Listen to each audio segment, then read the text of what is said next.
రాష్ట్రంలో జరుగుతున్నటువంటి POCSO case విషయంపై ఒక ప్రెస్ మీట్ ఏర్పాటు చేయడం అనేది జరిగింది.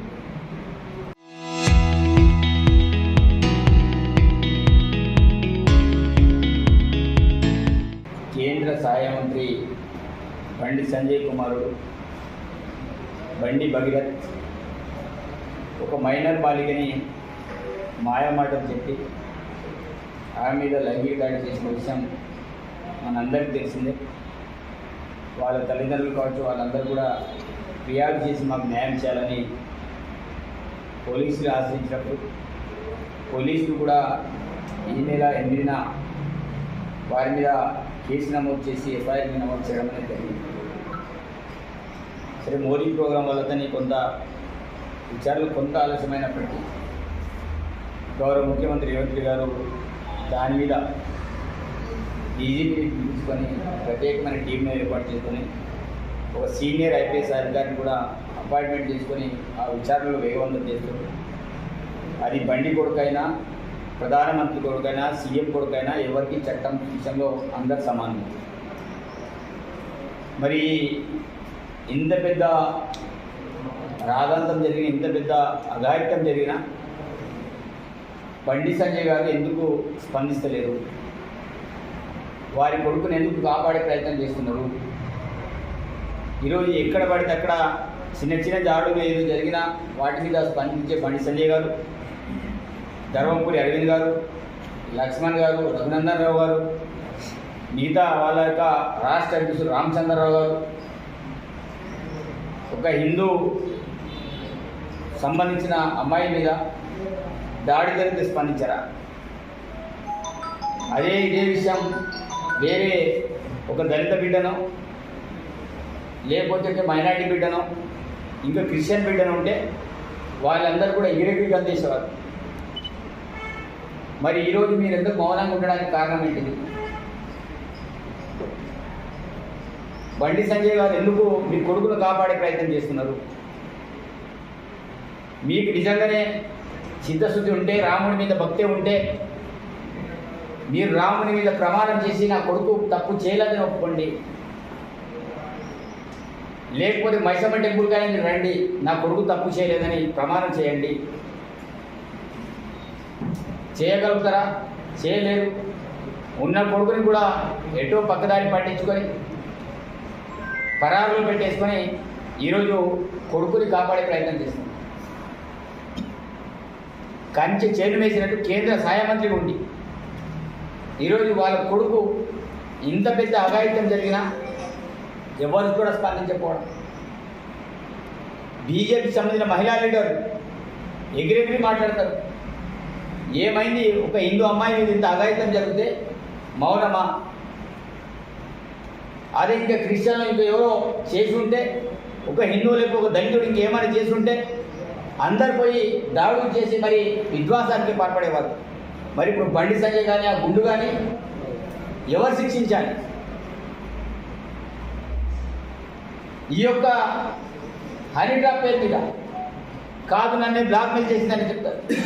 అంటే ఇండైరెక్ట్గా భగీరథ్ గారు ఆ యొక్క అఘాయానికి పాల్పడినట్టు ఒప్పినట్టే లెక్క.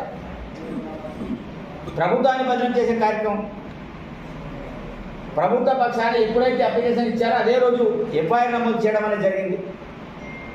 మోదీ గారు ప్రోగ్రాం వల్ల కొంత ఆలస్యమైంది అంతే. దీని మీద స్పెసిఫిక్గా సీఎం గారు స్పందించారు.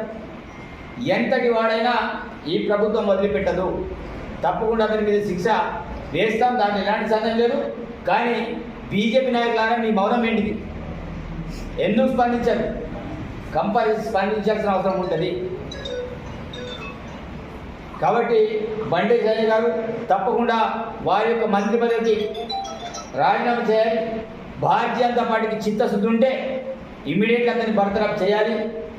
ఇమీడియట్లీ వారి యొక్క కొడుకుని పోలీసులకు అప్పగించాలి. తప్పకుండా అతను చేసిన శిక్షకి, అతను చేసిన నేరానికి తప్పకుండా కఠిన కారాగార శిక్షనే చట్టం ప్రకారం మేము ముందుకెళ్తాం.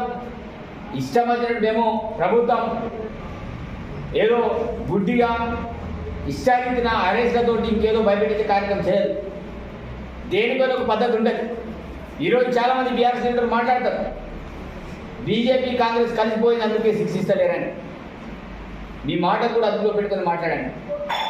ఇలా చేయబట్టే మీ మీద కూడా దాడులు జరుగుతున్నాయి. ఏమన్నింటి ల్యాండ్ ఆర్డర్ తీసుకొస్తారు. ల్యాండ్ ఆర్డర్ తీసుకొచ్చే రాయడర్ సమస్య చేయదు ఎవరు? ల్యాండ్ ఆర్డర్ సమస్య తీసుకొచ్చేది ఇదే భారతీయ జనతా పార్టీ వాళ్ళు, ఇదే బీఆర్ఎస్ పార్టీ వాళ్ళు. మీరు కుమ్మకై రాజకీయాలు చేస్తుంటే ఈరోజు రాష్ట్రంలో జరుగుతున్న పరిణామాల విషయంలో స్పందించకుండా, ఏమనకుండా ఏమని చెప్తే ఇదంతా బీజేపీ కాంగ్రెస్ కలిసిపోయిందని ఒక రకంగా మాట్లాడుకుంటూ పోతాం. కాబట్టి ఇది మంచి పద్ధతి కాదు. బీఆర్ఎస్ నాయకులు మీరు కూడా ఒక చిత్తశుద్ధితోటి స్పందించాల్సిన అవసరం ఉంటుంది. ఏదో ఆ యొక్క కేసు ప్రభుత్వం మీద గురి చేయని ప్రయత్నం కాదు. మీకు అంటుంటే బండి సంజయ్ మీద మొన్న మీ పాడి కౌన్సిల్ రెడ్డి వచ్చి పెద్ద దాడి చేశారు. మీరేమైనా గాజులు తొడుతున్నారా? మీకు ఆ దమ్ము లేదా? మీకు చేయలేరా? ఆ బండి సంజయ్ గారిని తరవలేరా? ఇంత పెద్ద అఘాయిత్యం జరిగినప్పుడు మీరు కూడా చేయొచ్చు కదా, కానీ మీరు చేయరు. కానీ ప్రభుత్వం మీద బదులు చేస్తారు. ఏమనంటే ల్యాండ్ ఆర్డర్ ఇష్యూ. ఎవరు ల్యాండ్ ఆర్డర్ ఇష్యూని క్రియేట్ చేసేది? ఎవరు ల్యాండ్ ఆర్డర్ ఇష్యూని క్రియేట్ చేసేది? మీరు. కొట్టాన్ని సృష్టించేది మీరు. కాబట్టి ఈరోజు గవర్నర్ ముఖ్యమంత్రి గారిని ప్రభుత్వాన్ని బదనాం చేస్తామంటే ఎవరు కూడా చూసుకోవడానికి సిద్ధంగా లేరు. ప్రజలందరూ కూడా సునిశ్చితంగా గమనిస్తున్నారు.